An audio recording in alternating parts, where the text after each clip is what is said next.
കലാസ്നേഹികളെ, ശ്രീ വലിയിടത്തിൽ ദേവീക്ഷേത്ര സന്നിധിയിലെ ഭഗവതി പാട്ടുത്സവത്തോടനുബന്ധിച്ച് വെളൂർ ഭഗവതി ക്രിയേഷൻസിന് ഒരു വേദിയൊരുക്കി തന്ന ക്ഷേത്ര ഭാരവാഹികൾക്കും ഉത്സവാഘോഷ കമ്മിറ്റി ഭാരവാഹികൾക്കും വെളൂർ ഭഗവതി ക്രിയേഷൻസിന്റെ ഹൃദയംഗമായ നന്ദിയും കടപ്പാടും അറിയിക്കുന്നു.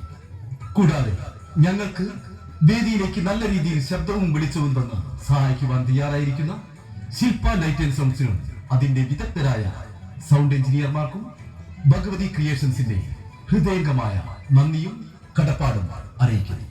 ഈ നാടകത്തിന്റെ പൂർണ്ണ വിജയത്തിനു വേണ്ടി വേദിയിലേക്ക് കടന്നു വരാൻ സാധ്യതയുള്ള എല്ലാ വൈദ്യുത ദീപങ്ങളും അലങ്കാര ദീപങ്ങളും അണച്ചുതന്ന് ഞങ്ങളോട് പൂർണ്ണമായും സഹകരിക്കണമെന്ന് വിനയത്തിന്റെ ഭാഷയിൽ അഭ്യർത്ഥിക്കുന്നു.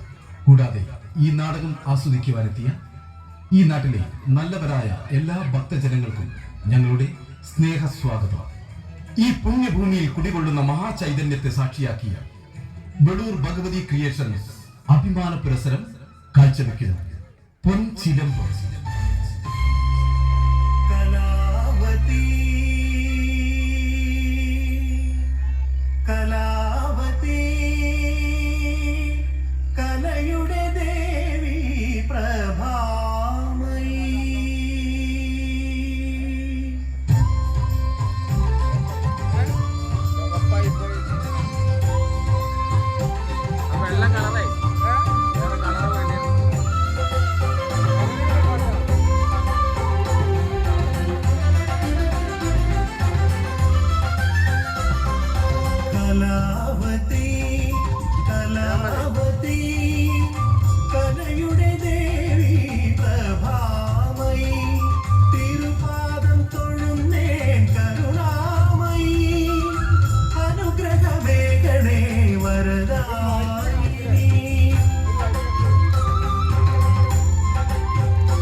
വിളക്കിൽ തിരി തെളിഞ്ഞു, കളിയരങ്ങിൻ തലമുണർന്നു. കളിവിളക്കിൽ തിരി തെളിഞ്ഞു, കളിയരങ്ങിൻ തലമുണർന്നു. നിത്യസാധകം ചെയ്ത പാവന കലയുടെ, നിത്യസാധകം ചെയ്ത പാവന കലയുടെ കാമലദളങ്ങൾ വിടർന്നു, കാമലദളങ്ങൾ വിടർന്നു. കലാവതി കലാവതി കലയുടെ ദേവി പ്രഭാമയി, തിരുപാദം തൊഴുന്നേൻ കരുണാമയി. അനുഗ്രഹമേകണേ വരദായിനി.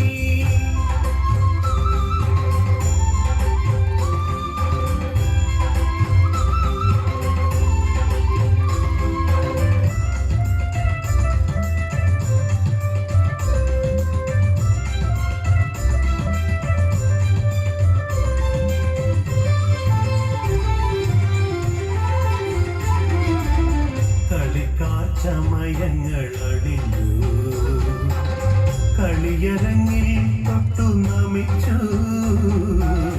കളിക്കാർ ചമയങ്ങൾ അണിഞ്ഞു, കളിയരങ്ങിൽ തൊട്ടു നമിച്ചു. നിത്യസാധകം ചെയ്ത പാവന കലയുടെ, നിത്യസാധകം ചെയ്ത പാവന കലയുടെ നൂതന ഭാവങ്ങൾ ഉണർന്നു, നൂതന ഭാവങ്ങൾ ഉണർന്നു. കലാവതി കലാവതി കലയുടെ ദേവി പ്രഭാമയി, തിരുപാദം തൊഴുന്നേൻ കരുണാമയി.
ഗുരുദേവ, കൊടുങ്ങല്ലൂർ ഭഗവതി പലവിധത്തിലുള്ള നാമധേയത്താൽ അറിയപ്പെടുന്നു എന്ന് പറയുന്നുണ്ടല്ലോ.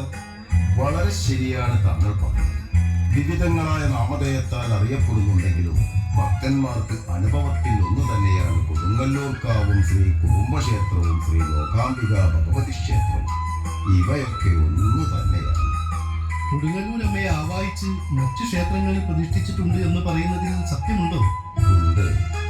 മൂകാംബികയും ഹേമാംബികയും ബാലാംബികയും ഒന്നു തന്നെ.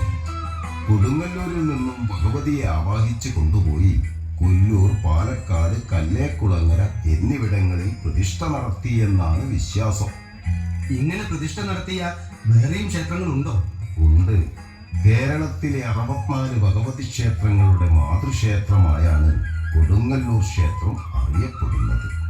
കൊടുങ്ങല്ലൂരിൽ പൂജ നടത്തുന്നത് ബ്രാഹ്മണന്മാരല്ല എന്ന് പറയുന്നുണ്ടല്ലോ, അത് ശരിയാണോ? അത് പൂർണ്ണമായും ശരിയല്ല. ക്ഷേത്രത്തിലെ പല ചടങ്ങുകളിലും അബ്രാഹ്മണ സങ്കല്പമാണ് നിലനിൽക്കുന്നത് എന്നത് ശരി തന്നെ. അടികൾ എന്ന പൂജാരിമാരാണ് ശാക്തേയ പൂജ നടത്തുന്നത്. സ്വാത്വിക പൂജ നടത്തുന്നത് നമ്പൂതിരിമാർ തന്നെയാണ്. കേരളത്തിലെ എല്ലാ വിഭാഗങ്ങൾക്കും പ്രത്യേകം സ്ഥാനം കൽപ്പിച്ചിട്ടുണ്ട് എന്നത് കൊടുങ്ങല്ലൂർക്കാവിന്റെ മാത്രം പ്രത്യേകതയാണ്. ഗുരുദേവ, ഏത് ക്ഷേത്ര ദർശനം നടത്തുമ്പോഴും ക്ഷേത്ര ചൈതന്യത്തെക്കുറിച്ച് ഒരറിവുണ്ടാകണമല്ലോ. അതുകൊണ്ട് അറിയാനൊരാഗ്രഹം. കൊടുങ്ങല്ലൂർ അമ്മയുടെ ചരിത്രം അറിയാൻ ഒരു ആഗ്രഹം. നന്നായി. എനിക്കറിയാവുന്നത് ഞാൻ പറയാം.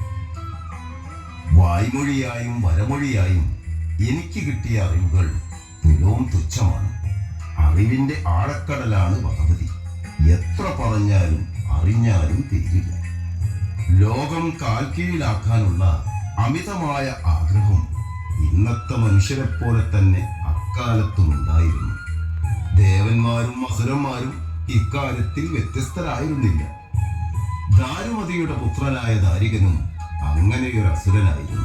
3 ലോകവും കീഴടക്കി ഭരിക്കാനുള്ള ആഗ്രഹം ദാരികനുമുണ്ടായി. അത് പാടില്ല എന്ന ഉപദേശത്തിന് പകരം ബ്രഹ്മദേവനെ തപസ് ചെയ്ത് വരബലം നേടിയെടുക്കാനായിരുന്നു. ദാരികൻ ബ്രഹ്മദേവനെ തപസ് ചെയ്യാൻ ആരംഭിച്ചു. കഠിന തപസ്.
സംവത്സരങ്ങളായുള്ള നിന്റെ കഠിന തപസ്സിൽ നാം സംപ്രീതനായിരിക്കുന്നു.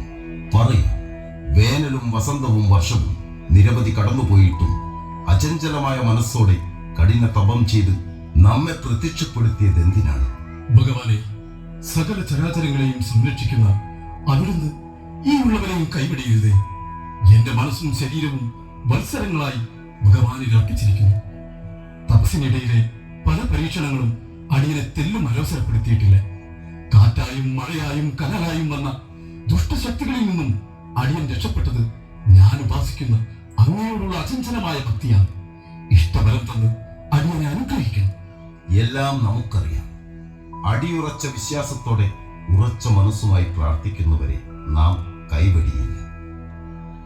മാതാവായ ദാരുമതിയാണ് നിന്നെ തപസ്സിനയച്ചത് എന്ന് നമുക്കറിയാം. പറയൂ, എന്താണ് നിന്റെ കഠിന തപസ്സിന്റെ ഉദ്ദേശം?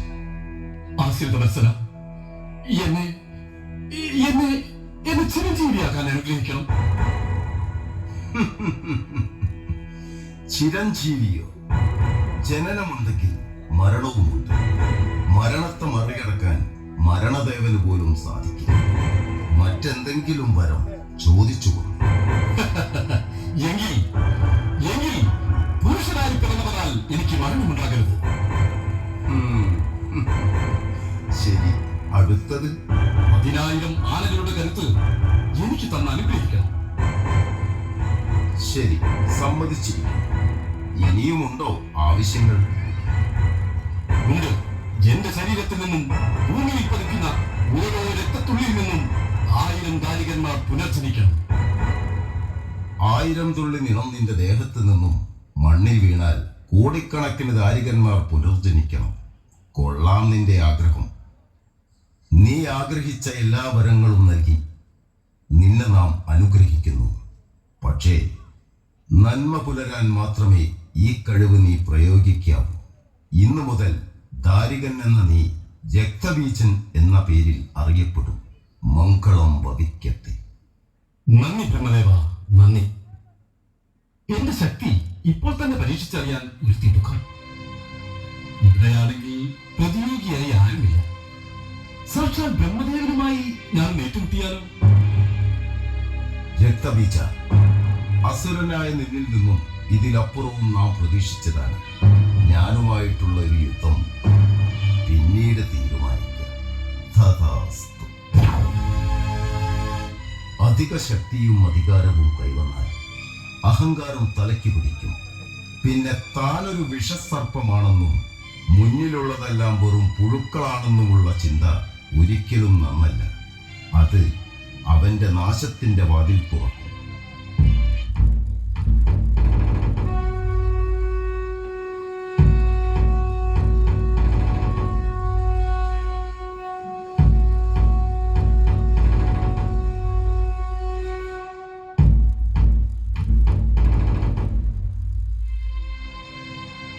നാഴികകളോ വിനാഴികകളോ അല്ല, കാലങ്ങളായി ഈ ശബ്ദം അങ്ങയെ അസ്വസ്ഥനാക്കുന്നുണ്ട്, അല്ലേ?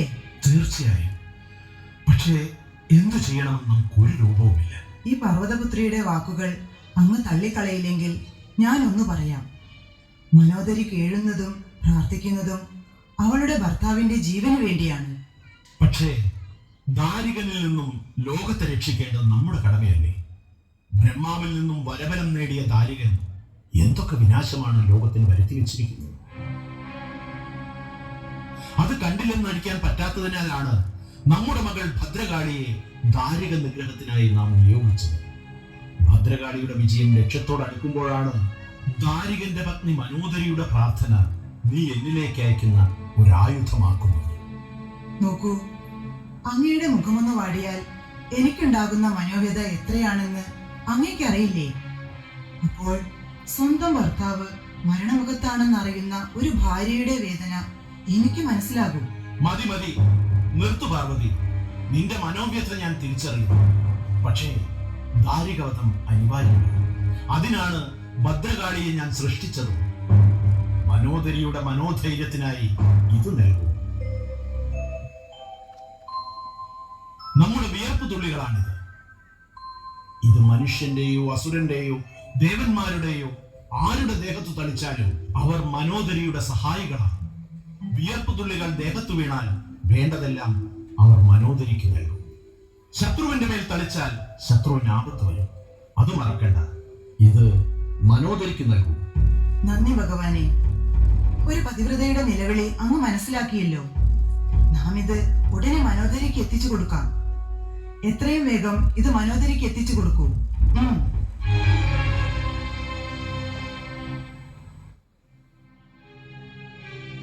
പാർവതിയുടെ വീണ്ടുവിചാരമില്ലാത്ത പ്രവൃത്തിയുടെ പരിണതഫലം എന്തായിരിക്കുമെന്ന് നാം മനസ്സിലാക്കണം. കർമ്മഫലം അനുഭവിച്ചേ മതിയാവും. അത് നരനായാലും ദേവനായാലും അസുരനായാലും.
നിനക്ക് നാശമുണ്ടാകട്ടെ.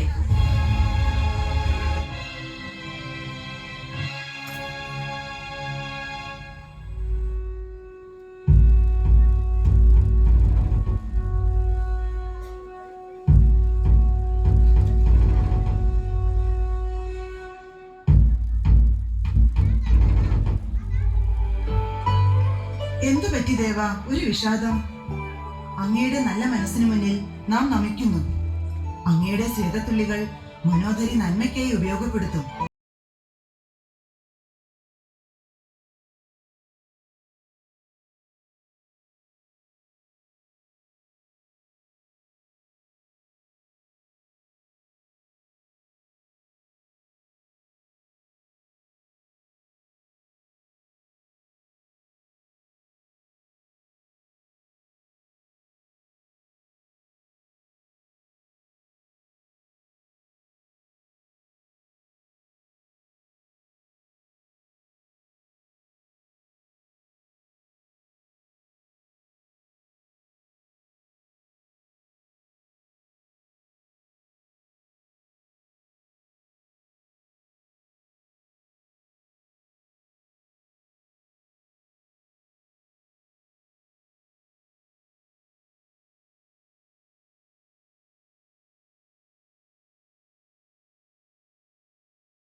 അനർത്ഥമുണ്ടായിരിക്കുന്നു. ഭദ്രകാളി ദാരികന്റെ തലയറുത്തിരിക്കുന്നു. ഒരു തുള്ളി രക്തം പോലും നിലത്ത് വീഴാതെ കാളി പാലം ചെയ്തു. അതുകൊണ്ട് തന്നെ മറ്റൊരു ദാരികന്റെ ജനനം സാധ്യമായിരിക്കുന്നു. പക്ഷെ അങ്ങ് നൽകിയ വേർത്തുള്ളികൾ കോപാകുലയായ മനോദരി ഭദ്രകാളിക്ക് മേലാണ് തെളിച്ചത്. വീർത്തുവീണിടത്തെല്ലാം വലുതും ചെറുതുമായ വസൂരിക്കുമിടകൾ പ്രത്യക്ഷപ്പെട്ടിരിക്കുന്നു. മാത്രമല്ല കാളി ബോധരഹിതയായി വീണിരിക്കുകയും ചെയ്തിരിക്കുന്നു. അയ്യോ, നമ്മുടെ മോളെ രക്ഷിക്കണം. വേഗം ചെല്ലൂ. ഭദ്രകാളിയെ രക്ഷിക്കൂ. ഭദ്രകാളിയെ രക്ഷിക്കൂ ഭഗവാനെ. പാർവതി, മേൽകീഴ് നോട്ടമില്ലാത്ത നിന്റെ പ്രവൃത്തിയാണ് നമ്മുടെ മകളെ ആപത്തിലാക്കിയിരിക്കുന്നത്. ഇനി നമുക്കൊന്നും ചെയ്യാനില്ല. എല്ലാം കൈവിട്ടു പോയിരിക്കുന്നു. ഭദ്രകാളിക്ക് എന്തെങ്കിലും ആപത്ത് സംഭവിച്ചാൽ നാം ജീവത്യാഗം ചെയ്യും. ഇത് സത്യം. നമ്മുടെ മകളെ രക്ഷിക്കേണ്ട ചുമതല നമുക്ക് തന്നെയാണ്.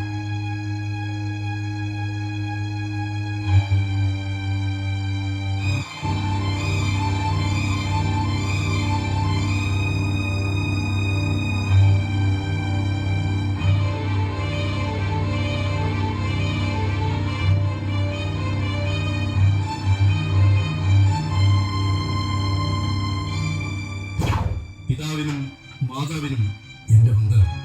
നമ്മുടെ കണ്ഠത്തിൽ ഉത്ഭവിച്ച് കർണത്തിലൂടെ പുറത്തു വന്ന നിന്നെ നാം ഖണ്ഡാകർണൻ എന്ന് വിളിക്കുന്നു. പിതാവേ, അങ്ങയുടെ മകനായി പിറന്നതിൽ ഞാൻ അഭിമാനിക്കുന്നു. പറയൂ പിതാവേ, എന്റെ ജന്മോദ്ദേശം എന്തെന്ന് കൽപ്പിച്ചാലും. ഖണ്ഡാകർണ, നിന്റെ സഹോദരിയായ ആദിപരാശക്തി ഭദ്രകാളി ആപത്തിലാണ്. അവൾക്ക് വസൂരി രോഗം ബാധിച്ചു. വേഗം ചെന്ന് രോഗത്തിന് ശമനം വരുത്തണം. പിതാവേ, എന്റെ കടമ നിറവേറ്റാൻ ഞാൻ യാത്രയാകുന്നു. എന്നെ അനുഗ്രഹിച്ചാൽ. ചെല്ലും, ലക്ഷ്യം പൂർത്തീകരിക്കും. മംഗളം ഭവിക്കട്ടെ.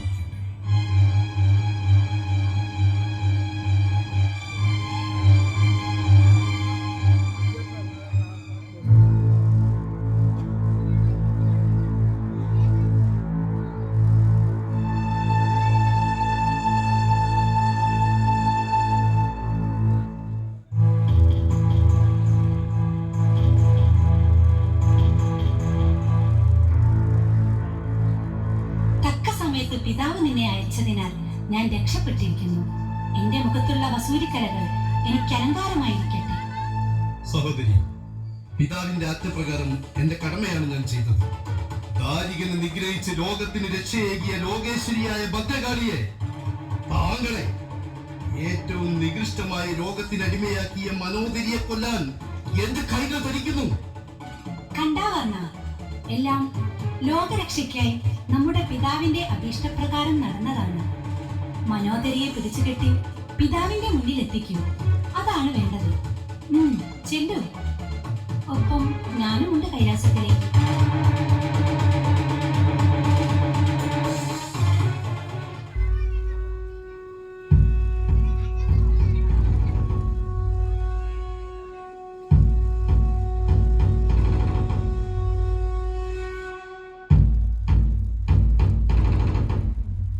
പിതാവേ, ഇതാ അങ്ങയുടെ വരം ദുരുപയോഗപ്പെടുത്തി നാടിന് നാശം വരുത്തി എന്റെ സഹോദരിക്ക് വസൂരി വിധിച്ച മനോദരിയെ ഞാൻ ബന്ധിച്ചിരിക്കുന്നു.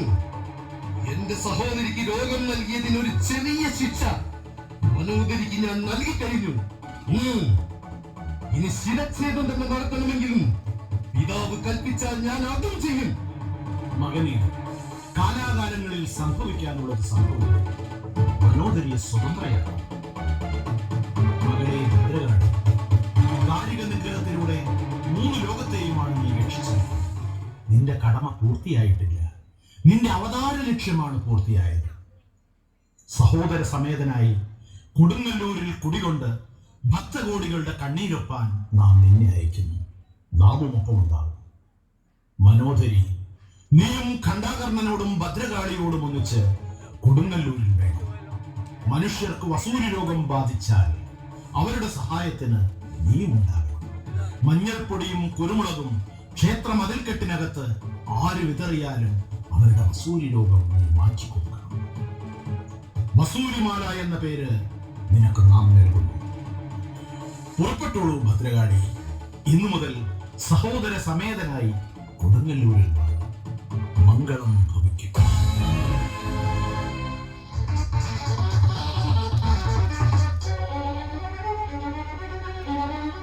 പൊൻചിലമ്പിന്റെ അരങ്ങിലും അണിയറയിലും പ്രവർത്തിച്ചവരെ ഒന്ന് പരിചയപ്പെടുത്തട്ടെ.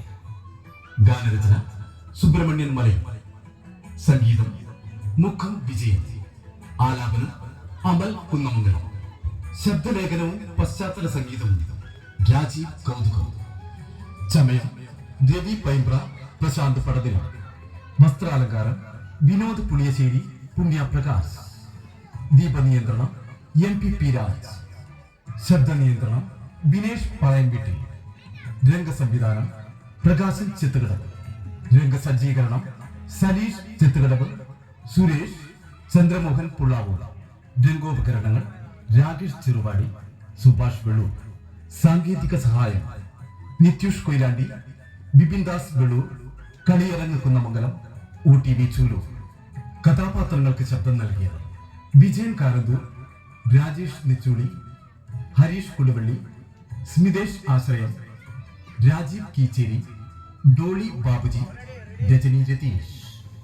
അരങ്ങിലെ താരങ്ങൾ: പ്രിയൻ കുന്നമംഗലം, സുദർശനൻ വെള്ളൂരിടത്തിൽ, ജയപ്രകാശൻ വെള്ളൂർ, ബിജു കീപ്പോട്ടിൽ, ലിനീഷ് ലയം, അനിൽകുമാർ കൊടുവള്ളി, അജിത് കടവിൽ, വിനോദ് പിലാശ്ശേരി, സജീഷ് കുന്നമംഗലം, രതീഷ് മണാശ്ശേരി, അമൽ കുന്നമംഗലം, കൃഷ്ണൻകുട്ടി, ദിനേശൻ, സുധി മാസ്റ്റർ, ജലജ പ്രകാശ്, രാഗിത സുരേഷ്, ദിവ്യ രതീഷ്, ആരതി സായ്, ശില്പ വിജേഷ് ബാബു, വൈഗ സതീഷ്, ലയ കൃഷ്ണ.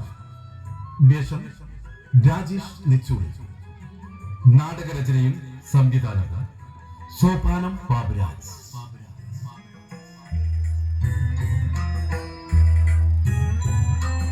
ഹൈന്ദവ വിശ്വാസപ്രകാരം ആദിപരാശക്തിയായ കാളി വീര്യം, കരുണം, മാതൃത്വം എന്നീ ഭാവങ്ങളും ലോകത്തിന് രക്ഷയേകി വിരാജിക്കുന്നു.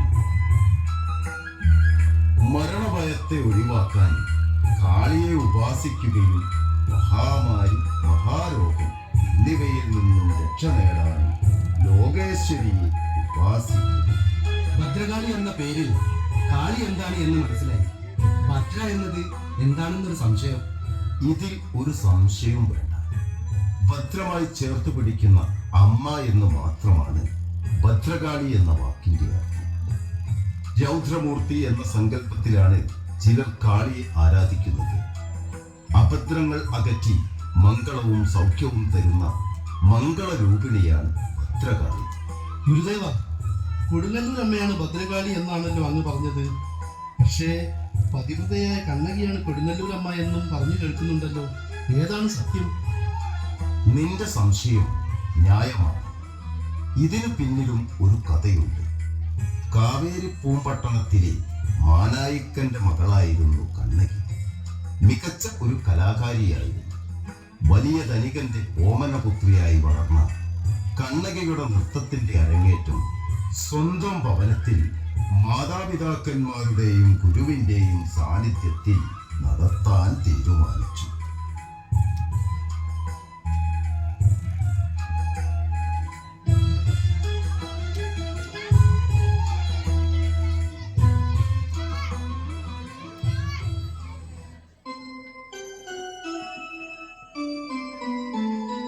രാധികെ, വേഗം കെട്ടിത്തീർത്തോളൂ.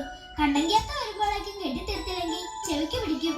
ശരിയാ, ഇത് മുഴുവനും കെട്ടിത്തീർത്താൽ തേനിലിട്ട് പാകമായ നെല്ലിക്ക കൈ നിറയെ തരാമെന്നാ പറഞ്ഞേ. പിന്നെ ചെവിക്ക് പിടിച്ചാൽ എന്താ പ്രശ്നം? അല്ല, ഇനിയും തീർന്നില്ലേ? വേഗം ആകട്ടെ. ഈ കുഞ്ഞു കൈകൾ കൊണ്ട് ഇത്ര വേഗം കെട്ടിത്തീർക്കാൻ പറ്റില്ല.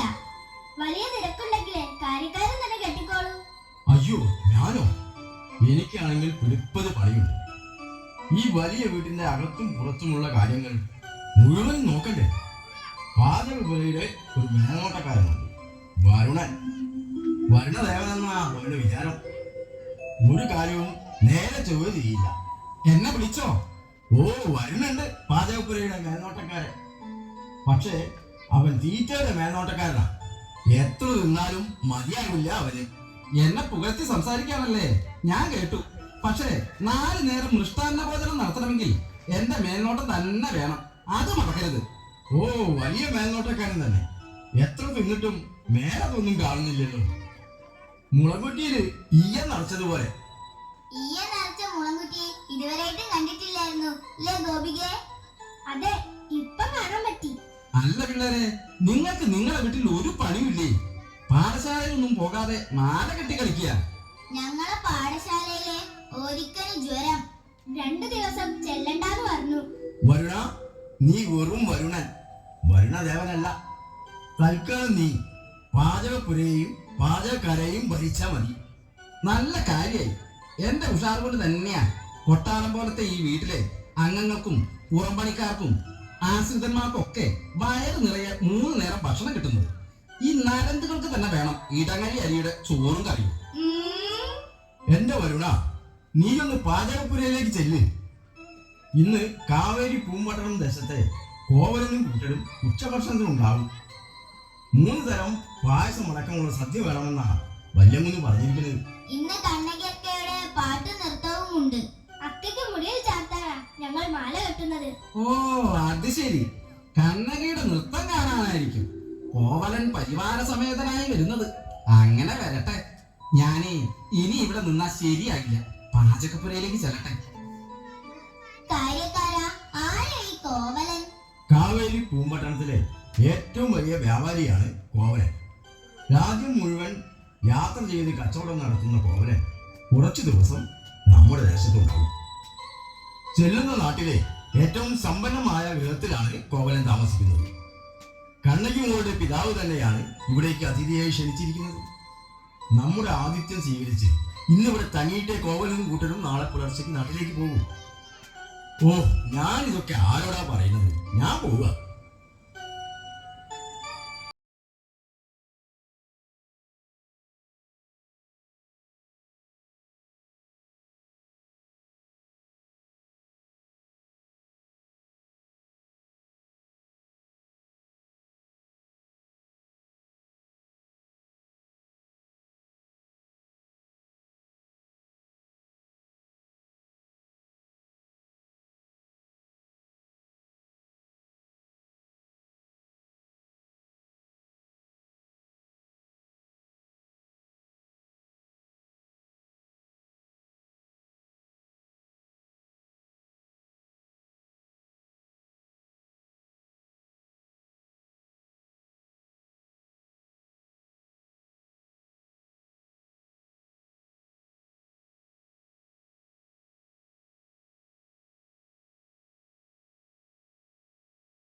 സാരമില്ല, ഇപ്പൊ ശരിയാവും.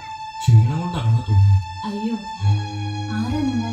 മോളെ കണ്ണകി, കാവേരി പൂമ്പട്ടണത്തിലെ മാച്ചാത്തുവന്റെ മകൻ കോവലനാണ്. കച്ചവട ആവശ്യത്തിന് വന്നതാണ് നമ്മുടെ നാട്ടിൽ. ഞാനാണ് ഇദ്ദേഹത്തെ ഇങ്ങോട്ട് കൂട്ടിക്കൊണ്ട് വന്നത്.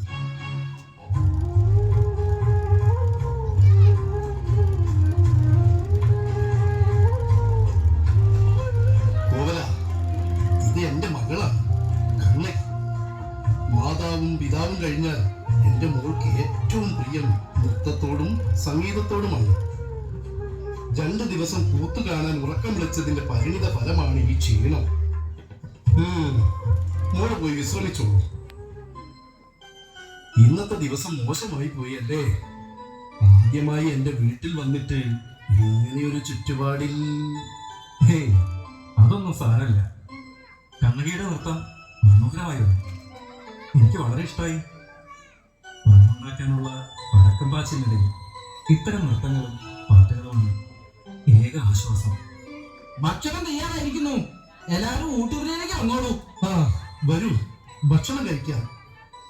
ശേഷം ഈ വീട്ടിൽ എവിടെ വേണമെങ്കിലും താങ്കൾക്കും കൂട്ടർക്കും വിശ്രമിക്കുകയും ചെയ്യാം.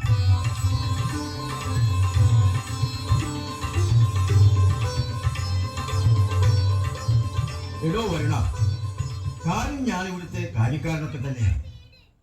ഞാൻ ഈ പറയുന്നത് നിന്നോട് ചർച്ച ചെയ്യാൻ പറ്റിയ വിഷയവുമല്ല. എന്നാലും ചോദിക്കുകയാണ്. ഇന്നിവിടെ അതിഥിയായി വന്ന കോവലൻ വലിയ ധനികനും തറവാടിയും സമുദ്ര വ്യാപാരിയുമായ മാച്ചാത്തുവാന്റെ മകനാണല്ലോ. കോവലനും ധനികൻ തന്നെ. പോരാത്തതിന് സുന്ദരനും സൽസ്വഭാവി. നിർത്ത്. സംസാരിച്ച് എങ്ങോട്ടാ നീക്കമെന്ന് മനസ്സിലായി. എന്നാ പറയ്, എന്താ ഞാൻ പറയാൻ ഒരുങ്ങിയത്? മറച്ചു കിട്ടില്ലാതെ പറയാം. നമ്മുടെ കണ്ണകി മോൾക്ക് അനുരൂപനായ ചെറുപ്പക്കാരനാണ് കോവലൻ. അതല്ലേ? വളരെ ശരി. എന്താണ് നിന്റെ അഭിപ്രായം? ഈ വീട്ടിൽ പാചക മേൽനോട്ടക്കാരന്റെ അഭിപ്രായത്തിനൊക്കെ എന്ത് വില? എന്നാലും പറയാം, സത്യമാണ് നീ പറഞ്ഞത്. കഞ്ഞിയും പുഴുക്കും പോലെ, വറുത്തപ്പേരിയും ശർക്കരപ്പേരിയും പോലെ, അവലും ശർക്കരയും പോലെ. തേങ്ങയും മാങ്ങയും പോലെ. നിന്നോടൊക്കെ അഭിപ്രായം ചോദിച്ചാൽ എന്നെ വേണം ചവിട്ടാൻ. എന്നാലും കോവലിനും കണ്ണകിയും തമ്മിൽ ചേരണമെന്നല്ലേ നിന്റെയും ആഗ്രഹം? അതെ അതെ, ചേരേണ്ടത് ചേർന്നാൽ അത് ചേർന്നതുപോലെ തന്നെ ചേരും. മതി മതി, പോകാം. കോവലിന്റെ കൂടെ വന്നവർക്ക് നമ്മുടെ വലിയ കുളം കാണണം അത്രേ. വാ, കുളം കാണാഞ്ഞിട്ട് ഇനി അവർ കുളിക്കാതായി പോകണ്ട. പോകാം. കുളമെങ്കിൽ കുളം, കിണറെങ്കിൽ കിണർ, കടലെങ്കിൽ കടൽ. വാ, കാണിച്ചു കളയാം.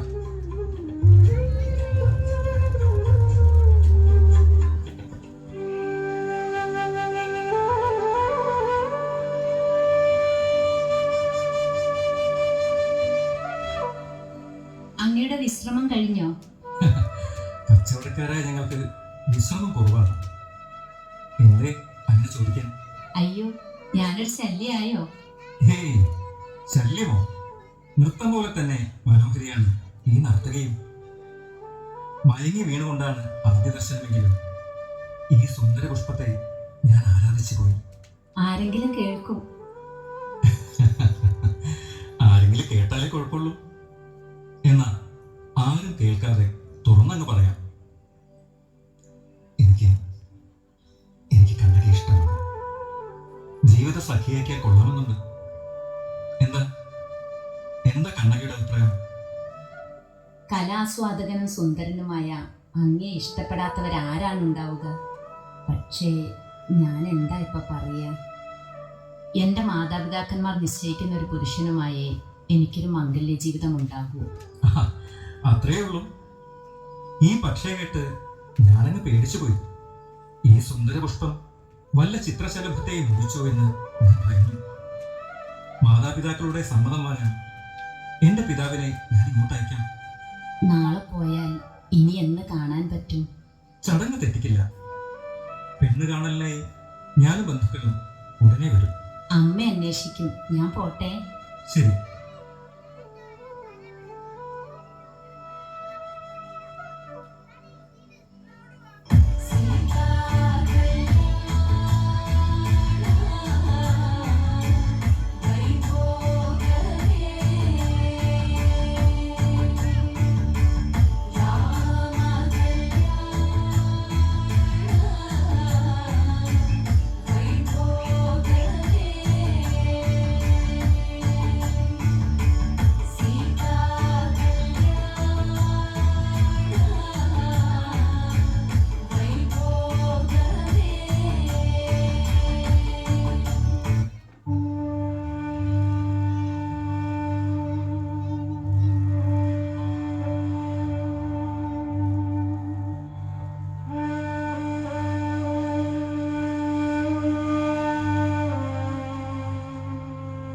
ഏത് ദേശത്തേക്കാണ് അങ്ങയുടെ യാത്ര?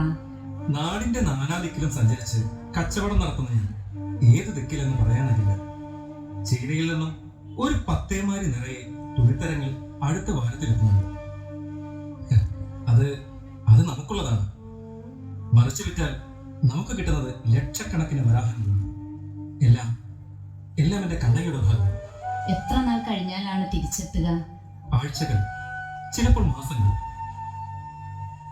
യാത്രക്ക് തയ്യാറായോ? അതെ അച്ഛ, എന്റെ കൂട്ടുകാർ പുറത്തു നിൽക്കുന്നുണ്ട്. എങ്കിൽ താമസിക്കണ്ട, പുറപ്പെട്ടോളൂ.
മധുരാപുരിയിലെ സുന്ദരിയായ മാധവിയുടെ കാൽക്കീഴിൽ വെക്കാൻ ഏതൊരു ധനികൻ തയ്യാറാണോ അയാൾക്ക് ഈ അപ്സരസിനെ ഭാര്യയായി സ്വീകരിക്കാവുന്നതാണ്.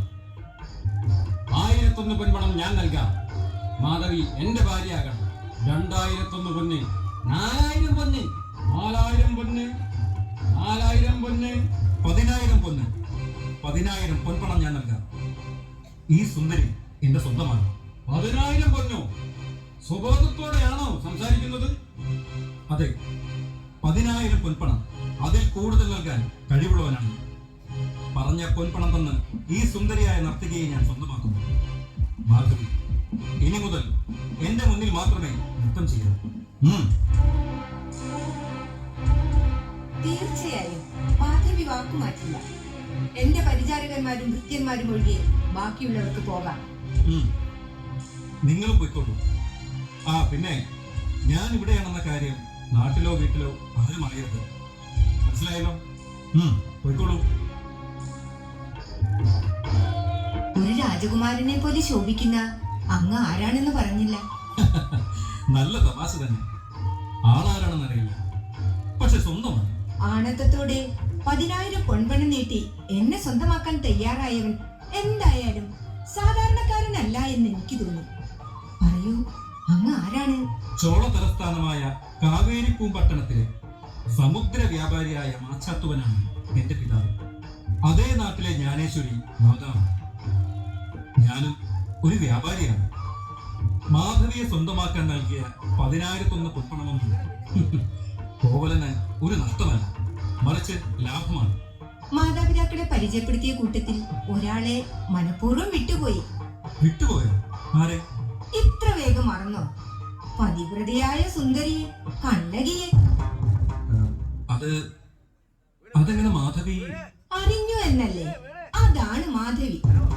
നർത്തകിയായ മാധവിയിൽ നിന്നും ആർക്കും ഒന്നും മറച്ചു വെക്കാനാകില്ല. ആ, കഴിഞ്ഞതൊന്നും ഈ മാധവി ഓർക്കാൻ ഇഷ്ടപ്പെടുന്നില്ല. എല്ലാം മറക്കാം. പക്ഷേ ഈ നിമിഷം മുതൽ ഈ കോവലൻ മാധവിയുടെ സ്വന്തമാണ്. മാധവിയുടെ മാത്രം പുരുഷൻ. സത്യസന്ധനായ ഒരു അച്ഛന്റെ മകനാണ് ഞാൻ. ആ പാരമ്പര്യം ഞാനും സൂക്ഷിക്കുന്നുണ്ട്. ഞാനടക്കമുള്ള എല്ലാം, എന്റെ സർവ്വ സ്വത്തുക്കളും ഇനി മാധവിക്ക് കൂടി അവകാശപ്പെട്ടതാണ്. എന്നെ വിശ്വസിക്കാം. ഈ മാളികയിൽ ഒരു നില കൂടി പണി കഴിപ്പിക്കുവാനും കൊട്ടാര മാതൃകയിൽ കൊത്തളങ്ങൾ നിർമ്മിക്കുവാനും എനിക്കൊരാഗ്രഹം. സാധിപ്പിച്ചു തരില്ലേ? എന്താ സംശയം? നാളെ തന്നെ എന്റെ ഒരു ഭൃത്യനെ നാട്ടിലേക്ക് അയക്കാം. കച്ചവടാവശ്യത്തിനെന്ന് പറഞ്ഞ് കുറച്ചധികം പണം കൊണ്ടുവരാം. എന്റെ സ്വത്തുക്കൾ മുഴുവനും എടുത്തോട്ടെ. എന്നാലും ഈ സ്നേഹം ഞാൻ ഒരിക്കലും നഷ്ടപ്പെടുത്തില്ല. അങ്ങയുടെ ഈ സ്നേഹത്തിനു മുന്നിൽ ഞാൻ നമിക്കുന്നു. വരൂ, നമുക്ക് ശയ്യാഗൃഹത്തിലേക്ക് പോകാം.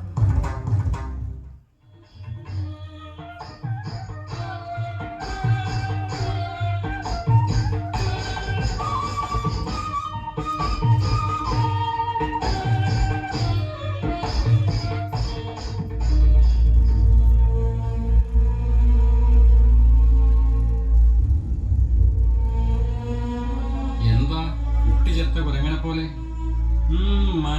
മനസ്സിലായി. പണപ്പെട്ടി ശൂന്യമാണ്. നിരാശ ബാധിച്ച മനസ്സും ശൂന്യമാണല്ലേ?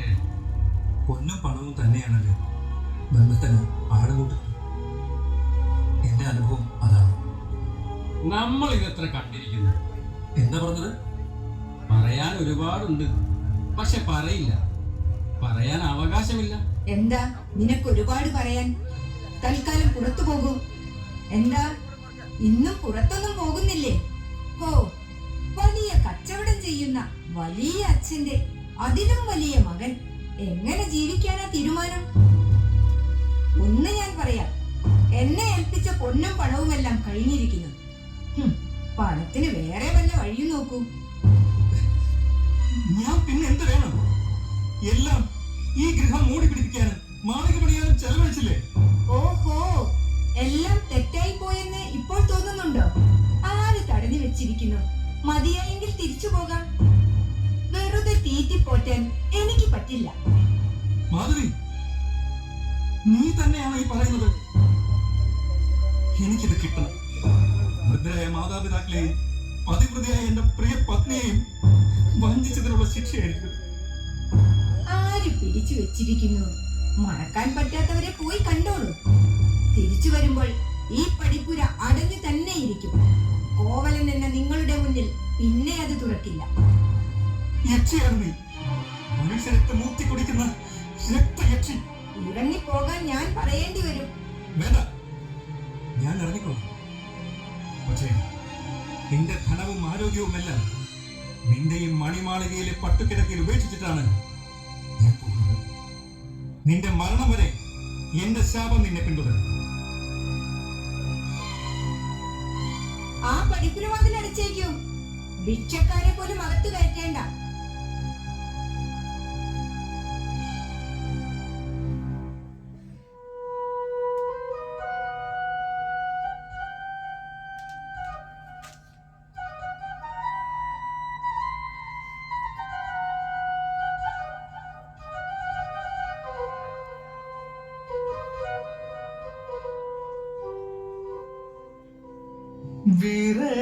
വിരഹത്തിനൊമ്പരം മാഞ്ഞതില്ല, വരുമെന്ന മോഹം പൊലിഞ്ഞതില്ല. വിരഹത്തിനൊമ്പരം മാഞ്ഞതില്ല, വരുമെന്ന മോഹം പൊലിഞ്ഞതില്ല. കണ്ണകി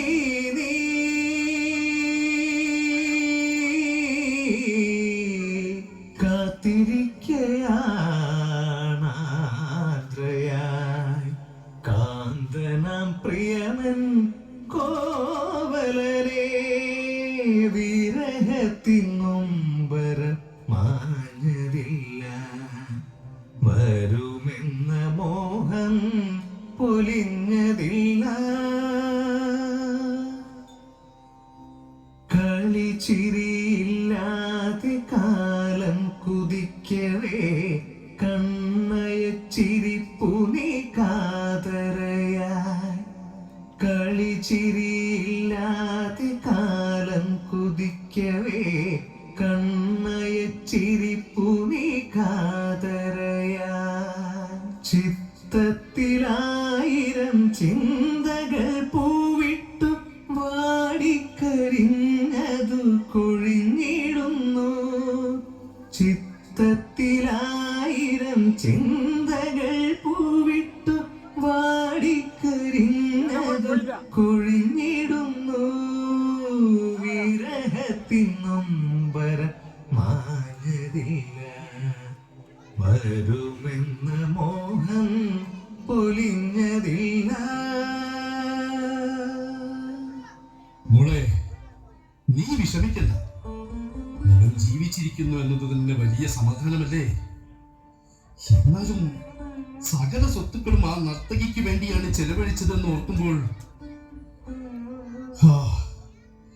നിന്റെ താലി ഒഴികെയുള്ള മുഴുവൻ ആഭരണങ്ങളും അവൻ നശിപ്പിച്ചു കളഞ്ഞു അല്ലേ? സാരമില്ല അച്ഛാ, അദ്ദേഹത്തിന് ആപത്തൊന്നും ഇല്ലാതിരുന്നാൽ നമ്മുടെ കാത്തിരിപ്പ് എന്നെങ്കിലും മനസ്സിലാവും. അത് മതി.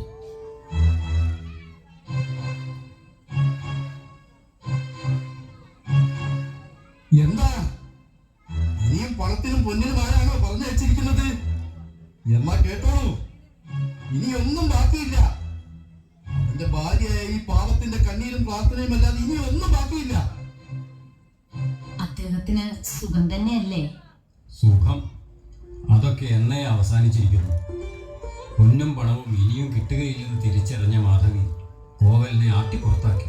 അയ്യോ, സകല തെറ്റുകളും മനസ്സിലാക്കിയ കോവലൻ ആശ്രയമില്ലാതെ തെരുവിൽ അലയുകയാണ്. ഒരു ഭിക്ഷാന്തയെ പോലെ, ഒരു നേരത്തെ ആഹാരത്തിന് വകയില്ലാതെ. എന്നിട്ട് എവിടെയാണ് അദ്ദേഹം ഉള്ളത്? എനിക്ക് അദ്ദേഹത്തെ കാണണം. അകലെയൊന്നുമല്ല, ഈ വീടിന്റെ പടിപ്പുരയ്ക്ക് പുറത്തുണ്ട്. ഇവിടേക്ക് കയറി വന്നാൽ ആട്ടി പുറത്താക്കിയാലോ എന്ന ഭയം കൊണ്ട് പുറത്തു നിൽക്കുന്നു. അയ്യോ, ചുട്ടുകൊള്ളുന്ന വെയിലത്ത് നിൽക്കുന്നോ? വേഗം വരാൻ പറയൂ. കോവല, കയറി വന്നോളൂ. എല്ലാവരും നിന്നെ കാത്തിരിക്കുന്നു. വരൂ.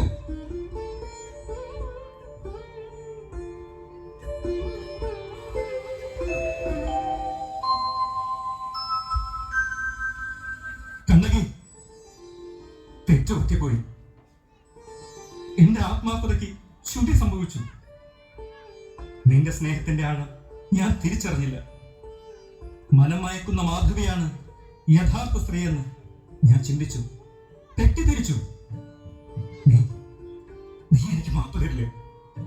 അയ്യോ, അങ്ങനെയൊന്നും പറയരുത്. രത്നങ്ങളോ പൺപണമോ കൊടുത്ത് സ്നേഹം വാങ്ങാൻ സാധിക്കില്ലെന്ന് അങ്ങ് മനസ്സിലാക്കിയല്ലോ, അത് മതി. കണ്ണകി, നമ്മുടെ സ്വത്തെല്ലാം നഷ്ടപ്പെട്ടു. കഞ്ഞിക്ക് പോലും വകയില്ലാതായി. വൃദ്ധരായ എന്റെ മാതാപിതാക്കളെ ഞാൻ ഇനി എങ്ങനെ സംരക്ഷിക്കാം? വലിയ വലിയ സൗഭാഗ്യങ്ങൾ ഞാൻ ഇതുവരെ ആഗ്രഹിച്ചിട്ടില്ല. സത്യസന്ധമായി വ്യാപാരം നടത്തിയാൽ ജീവിക്കാനുള്ള പണം ഇനിയും വന്നു ചേരില്ലേ? അതിന് മൂലധനം വേണ്ടേ? എല്ലാം ആ കാപട്യക്കാരി വാങ്ങിയെടുത്തില്ലേ? ഈ നാട്ടിൽ എനിക്കിനി കച്ചവടം സാധ്യമാകില്ല. ആളുകൾ മുഖത്ത് കാർക്കിച്ച് തുപ്പും. പുറം നാട്ടിൽ പോയി വ്യാപാരം നടത്താമല്ലോ, ഞാനും ഉണ്ട് കൂടെ. സുഖമായാലും ദുഃഖമായാലും അങ്ങയോടൊപ്പം ഞാനും ഉണ്ട്. മധുര കച്ചവട സാധ്യതയുള്ള നഗരമാണ്. പക്ഷേ പണം അതിനെന്ത് ചെയ്യും? പ്രശ്നമല്ലേ, എന്റെ ചിലമ്പുകൾ അതിന് നമ്മെ സഹായിക്കും. അങ്ങനെയെങ്കിൽ ഒരു ചിലമ്പ് മതിയാകും. അത് മധുരയെ വിറ്റ് നമുക്ക് കച്ചവടം തുടങ്ങാം. നാളെ തന്നെ നമുക്ക് മധുരയിലേക്ക് പോകണം. മഹാദേവന് പർവ്വതപുത്രിയും പോലെ, ബ്രഹ്മദേവന് സരസ്വതിയും പോലെ, മഹാവിഷ്ണുവും ലക്ഷ്മി ദേവിയും പോലെ കോവലന് എന്നും കണ്ണകി കൂടെ ഉണ്ടാവും. തീർച്ചയായും ഞാൻ ഉണ്ടാവും കൂടെ.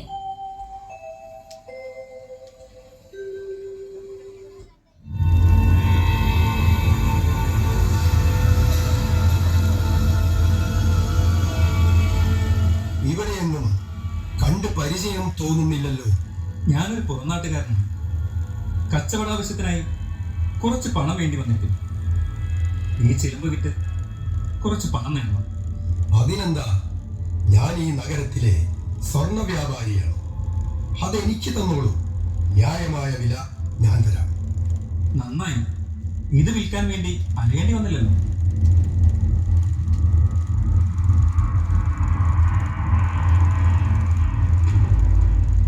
രാജ്ഞിയുടെ ചിലമ്പിന്റെ അതേ രൂപം തന്നെ. മോഷണം പോയെന്ന് ഞാൻ പറഞ്ഞ് പ്രചരിപ്പിച്ച കൊട്ടാരത്തിലെ ചിലമ്പ് എന്റെ സ്വർണപ്പെട്ടിയിൽ ഭദ്രമായി ഇരിപ്പുണ്ടെങ്കിലും ഇതൊരു നല്ല അവസരമാണ്. ഇവനാണ് കള്ളനെന്ന് പ്രചരിപ്പിച്ചാൽ രാജ്ഞിക്ക് പകരം ചിലമ്പം കിട്ടും, രാജ്ഞിയുടെ ചിലമ്പ് എനിക്കും കിട്ടും.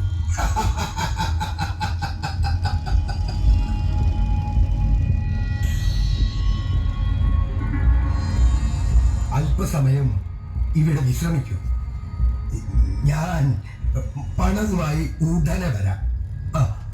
ഇരിക്കൂ.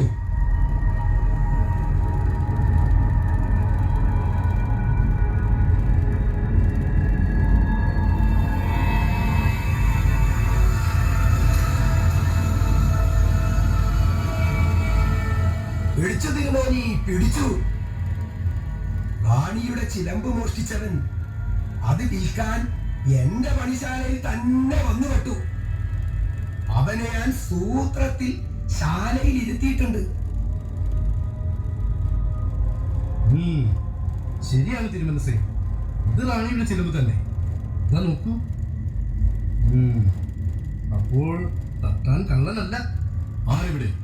വേഗം ആ പെരുങ്കള്ളനെ പിടിച്ചു കെട്ടിക്കൊണ്ടുവരൂ. റാണിയുടെ ചിലപ്പ് താങ്കളുടെ ആഭരണശാലയിൽ നിന്നും മോഷണം പോയി എന്നറിഞ്ഞപ്പോൾ താങ്കളെ നാം സംശയിച്ചു. ക്ഷമിക്കണം. സാരമില്ല തിരുമനസേ, ചിലമ്പ് തിരിച്ചു കിട്ടിയല്ലോ. യഥാർത്ഥ കള്ളനെ ഉടൻ തന്നെ ഇവിടെ ഹാജരാക്കുകയും ചെയ്യും. പാണ്ഡ്യദേശത്ത് അടുത്ത കാലത്തായി കേട്ടുകേൾവി പോലും ഇല്ലാത്തതാണ് മോഷണം. അതും രാജ്യം ഭരിക്കുന്ന മഹാരാജാവിന്റെ പ്രിയപത്നിയുടെ ചിലമ്പ്. കള്ളൻ ആരായിരുന്നാലും അവന് തക്ക ശിക്ഷ തന്നെ കൊടുക്കണം. മഹാമന്ത്രി, നാം ഭരണമേറ്റതിനു ശേഷം ഇത്തരമൊരു നാണക്കേടിൽ നാം പെട്ടിട്ടില്ല. അതാ രാജഭടന്മാർ കള്ളനെ കൊണ്ടുവരുന്നു.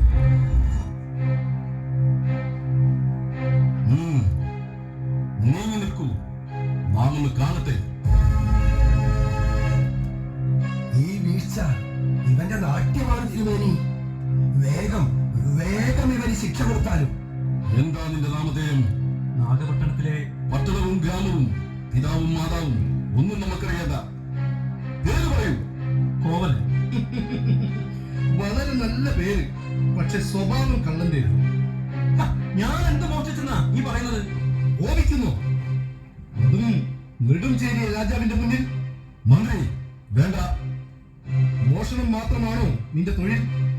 ഞാനൊരു മോഷ്ടാവല്ല, ഒരു വ്യാപാരിയാണ്. വ്യാപാരിയോ? എന്നിട്ടാണോ ഈ കീറത്തുണി വസ്ത്രമാക്കി കൊടുത്ത് ഒരു ഭിക്ഷക്കാരനെ പോലെ നടക്കുന്നത്? അല്ല, വ്യാപാരി തന്നെ. അല്ല തിരുമേനി, അതിവിദഗ്ധനായ കള്ളനാണിവൻ. മഹാറാണിയുടെ ചെലവ് മോഷ്ടിക്കാൻ നിനക്ക് എങ്ങനെ ധൈര്യം വന്നു? മഹാറാണിയുടെ ചിലമ്പോ?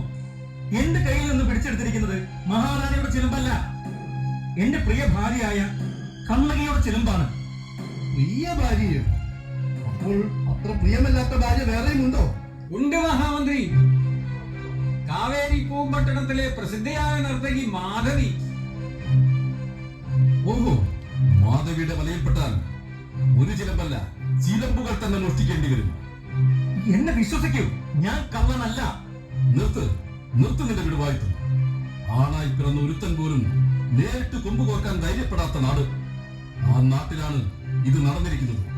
നാട്ടിലായാലും കാട്ടിലായാലും കട്ടകുട്ടത്തിന് കഴുമരം വിരിക്കുന്ന നെടുഞ്ചെരിയൻ നാട് ഭരിക്കുമ്പോൾ കൊട്ടാരത്തിനകത്ത് മോഷണം.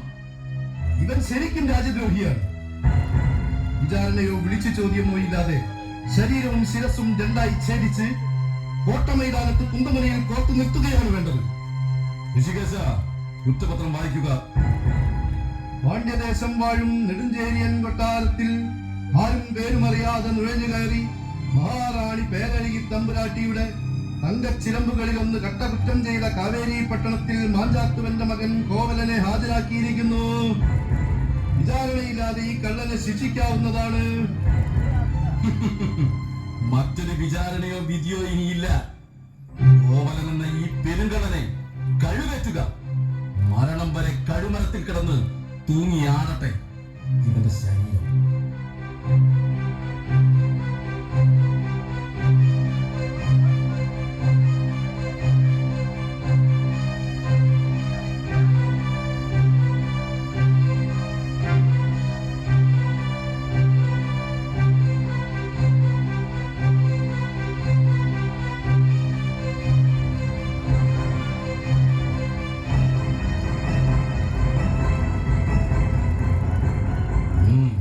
എല്ലാം തയ്യാറല്ലേ?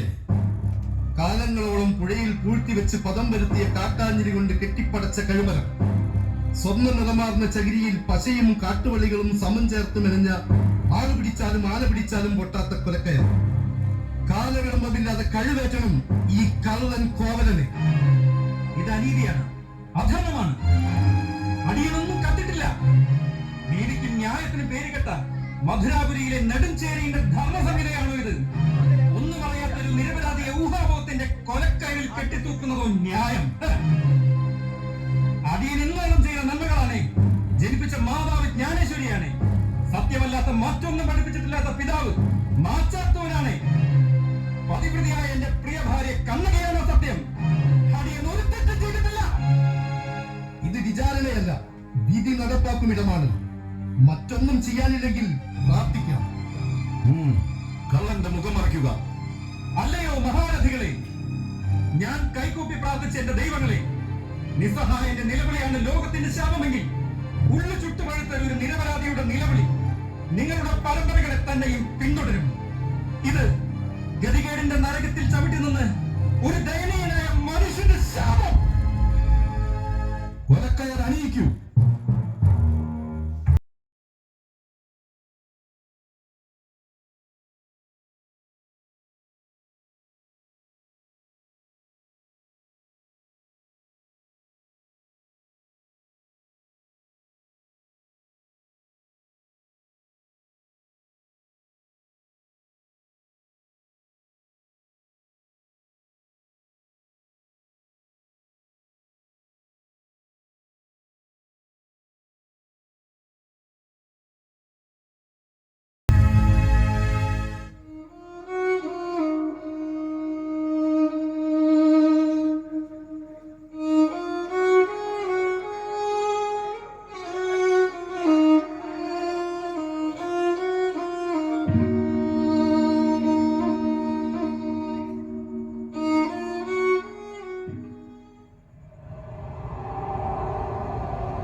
ക്ഷമിക്കണം. അങ്ങൊന്നും പറഞ്ഞില്ല. നാം എന്താണ് പറയേണ്ടത് മഹാമന്ത്രി? ലോകം ഇന്നേ വരെ കണ്ടിട്ടുള്ളതിൽ വെച്ച് ഏറ്റവും ഭയാനകമായ രീതിയിൽ മഹാമാരി കോവലനെ തൂക്കിലേറ്റി അന്ന് തുടങ്ങിയ മേഘതാണ്ഡവം 5-ാം നാളായി ഇന്നും തുടരുന്നു. മതയാനകൾ പോലും മലവെള്ളപ്പാച്ചിലും കരിയിലകൾ പോലെ ഒളിച്ചുകൊണ്ടു. താഴ്വാരത്തിലെ വീടുകൾ ചിരൽപ്പുറ്റുകൾ പോലെ അലിഞ്ഞു കടലിൽ ചേർന്നു. കുന്നുകളുണ്ടായിരുന്ന കൊട്ടാരം ഖജനാവ് നിമിഷാർത്ഥം കൊണ്ട് അപ്രത്യക്ഷമായിരിക്കും. കൃഷികൾ പാടെ രസിച്ചു. വരും കാലം ക്ഷാമത്തിൻ്റെതായിരിക്കും. പട്ടിണി കിടന്ന പ്രജകൾ രാജാവിന് നേരെ പടനയിക്കും. അങ്ങ് ശാന്തനായി ഇടപെട്ട് എന്തെങ്കിലും ഉടനെ ചെയ്തില്ലെങ്കിൽ നാം എന്താണ് വേണ്ടത്? ഗോവർദ്ധന പർവ്വതത്തെ വലം കൈകൊണ്ടുയർത്തി മഴ തടുക്കാൻ ഞാൻ മഹാവിഷ്ണുവിന്റെ അവതാരമായ കൃഷ്ണനല്ല. മണ്ണിൽ ജീവിക്കുന്ന വെറും ഒരു മനുഷ്യനാണ്. എന്തോ എവിടെയോ പിഴച്ചിരിക്കുന്നു. കോവലനെ കൊന്ന അന്നു മുതലാണ് ഈ അനർത്ഥങ്ങൾ. പക്ഷേ അവൻ മനുഷ്യനല്ലെന്ന് വരുമോ? വല്ല ദേവനോ ഗന്ധർവനോ? മിണ്ടരുത്. വിചാരണ പോലും ഇല്ലാതെയാണ് അവനെ കഴുകേറ്റിയത്. എന്തൊക്കെ അനർത്ഥങ്ങളാണോ ഇനി ഈ കൊട്ടാരത്തിന്റെ പടി കയറി വരുന്നത്? മാറി നിൽക്ക്. നീ എന്നല്ല, ഈ കൊട്ടാരത്തിന്റെ അധിപൻ പാണ്ഡ്യരാജാവായ പേരഴകൻ വിചാരിച്ചാലും എന്നെ തടയാൻ സാധ്യമല്ല. ആരാണത്? അങ്ങേ കാണുന്ന വാശിയിൽ ഭ്രാന്തിയെ പോലെ സ്ത്രീ കൊട്ടാര വാതിക്കൽ ബഹളം വെക്കുന്നു. ഭ്രാന്തിയായാലും രാജ്ഞിയായാലും ഇപ്പോൾ കാണാൻ നേരമില്ലെന്ന് അറിയിക്കൂ. നേരമുണ്ടാവണം നാടുവാഴി തമ്പുരാന്. മലവെള്ളത്തിൽ ഒലിച്ചുപോയ നാൽക്കാലികളുടെ നഷ്ടം നികത്താൻ സഹായം ചോദിച്ചു വന്നതല്ല. ന്യായവും നീതിയും നോക്കാതെ ഒരു നിരപരാധിയെ ചുട്ടു തിന്ന രാജനീതിക്ക് പകരം ചോദിക്കാൻ വന്നതാണ്. ഇനി ഒരക്ഷരം വേണ്ടി ഞാൻ തലകൾ കൊയ്യും. സത്യം പറയുന്നവന്റെ തലയെടുത്താണ് നിങ്ങൾ രാജനീതി നടപ്പാക്കുന്നത് എന്ന് എനിക്കറിയാം. തരിമ്പും ഭയമില്ലെനിക്ക്. മന്ത്രി വേണ്ട, പറയൂ, ആരാണ് നീ? കാവേരിപ്പൂമ്പട്ടണത്തിലെ മാനായിക്കിന്റെ മകൾ, കച്ചവട പ്രമുഖനായിരുന്ന മാച്ചാത്തുവന്റെ മരുമകൾ, ദിവസങ്ങൾക്ക് മുമ്പ് ഈ കൊട്ടാരത്തിന്റെ നെറുകെട്ട ക്രൂരത, കഴുത്തിൽ കുരുക്കിട്ട് കൊന്ന കോവലന്റെ പത്നി, പതിവ്രതയായ കണ്ണകി, എന്റെ പ്രാണനാഥനെ ഈ കൊട്ടാരം കൊന്നു തിന്നതെന്തിന്? നിന്റെ കോവലൻ ലക്ഷണമൊത്ത കള്ളനായതുകൊണ്ട്. ആര് പറഞ്ഞു? ആര് പറഞ്ഞു എന്റെ കോവലൻ കള്ളനെന്ന്?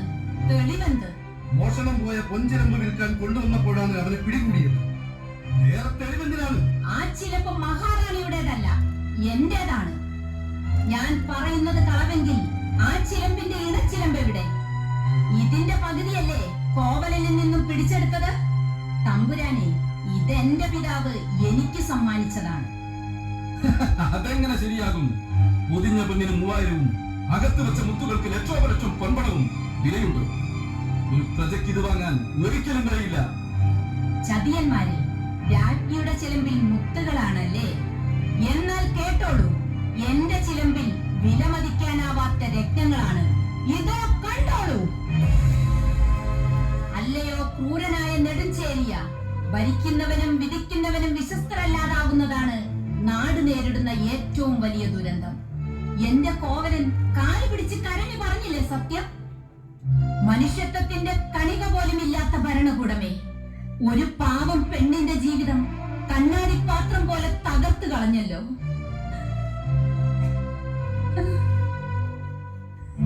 ഇല്ല, ഇത് ഞാൻ പൊറുക്കില്ല. ഇന്നോളം ഞാൻ ഉപാസിച്ച ഭദ്രകാളിക്ക് ശക്തിയുണ്ടെങ്കിൽ ഈ അനീതിക്ക് കൂട്ടുനിന്ന മന്ത്രിമുഖം എന്റെ കാഴ്ച നശിക്കട്ടെ. നമ്മുടെ കാഴ്ച പോയി. നമുക്കൊന്നും കാണാൻ പറ്റുന്നില്ലല്ലോ. എന്താണ് സംഭവിക്കുന്നത്? നമുക്കൊന്നും കാണുന്നില്ലല്ലോ. ഇന്നോളം ഞാൻ ജനിച്ച കാളി മന്ത്രത്തിന് വിലയുണ്ടെങ്കിൽ ഈ മധുരാപുരി അഗ്നിസമർപ്പിതമാകട്ടെ. കണ്ണകി എന്ന പെണ്ണിന്റെ പാതിവൃത്യത്തിന് നേരുണ്ടെങ്കിൽ അതിന്റെ തീജ്വാല ദൈവക്കോലമായി ഉറഞ്ഞു വന്ന് അധർമ്മം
താണ്ഡവം. സർവവും നിന്റെ പ്രതികാരാഗ്നിയിൽ കത്തിയമർന്നിരിക്കുന്നു. നിന്റെ കോപം ശമിച്ചേ മതിയാവൂ. സാക്ഷാൽ ഭദ്രകാളിയുടെ അംശം നിന്റെ ശരീരത്തിലും ആത്മാവിലുമുണ്ട്.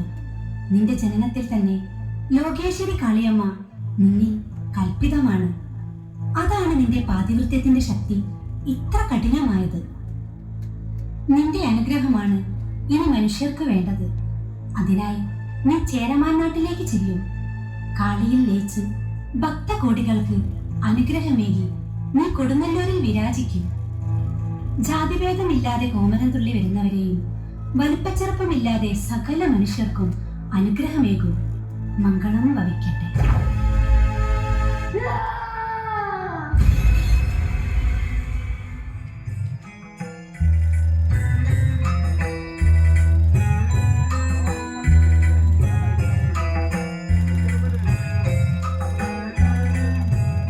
ഗുരുദേവ, ഒരു കണക്കിന് നമ്മൾ ഭാഗ്യവാന്മാരാണ്. ആശ്രിത വത്സലയായ ദേവിയെ പ്രാർത്ഥിച്ചു തൊഴാൻ നമ്മുടെ നാട്ടിൽ തന്നെ എത്രയെത്ര ദേവീക്ഷേത്രങ്ങളും കാവുകളുമുണ്ട്. ശരിയാ. നമ്മുടെ പ്രദേശത്തെ വലിയിടത്തിൽ ദേവീക്ഷേത്രം തന്നെ ഉദാഹരണം. മനസ്സ് നിറഞ്ഞു പ്രാർത്ഥിച്ച് ചെയ്ത തെറ്റുകൾ ഏറ്റുപറഞ്ഞ് പശ്ചാത്താപത്തോടെ വിളിച്ചാൽ വിളി കേൾക്കുന്ന ദേവീരൂപങ്ങളാണ് അറയിൽ ഭഗവതിയും മൂവന്തിക്കാളിയും. കളമെഴുത്തും പാട്ടും നടക്കുന്ന വേളയിൽ അധിക ശക്തി കൈവരുന്ന ദേവിയെ ഉപാസിക്കുക. അമ്മേ നാരായണ, ദേവീ നാരായണ, ലക്ഷ്മി നാരായണ, ഭദ്രേ നാരായണ എന്ന മന്ത്രം കൂട്ടത്തോടെ ജപിക്കുക. അനേകം ഉപദേവന്മാരോടൊത്ത് കുടികൊള്ളുന്ന ദേവി ക്ഷിപ്രപ്രസാദിയായി മാറും.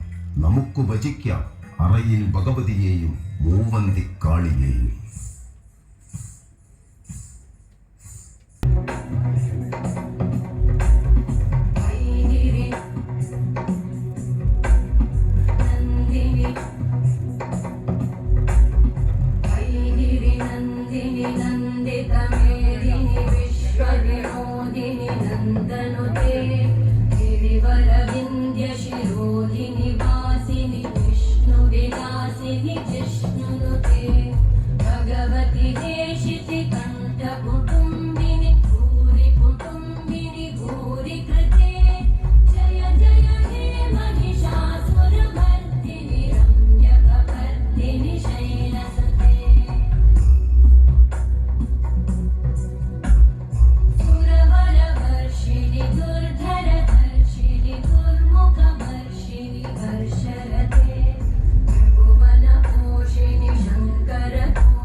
ഒരു കാലഘട്ടത്തിന്റെ കഥയല്ല, സകല കാലത്തുമുള്ള സ്ത്രീപക്ഷ സൃഷ്ടിയുടെ മാതൃകയാണ്. അധികാരവർഗത്തിന്റെ അഹങ്കാരത്തിന്റെ തീയിൽ അടിയാളൻ എരിഞ്ഞു വരുമ്പോൾ അവർക്കായി ഉയരുന്ന പെൺമയുടെ തീനാമ്പ് പൊൻചിലമ്പ് ഇവിടെ പൂർണ്ണമാകും. നാടകരചനയും സംവിധാനവും സോപാനം ബാബുരാജ്. जय शब्द परस्तुति तत्पर विश्वनुते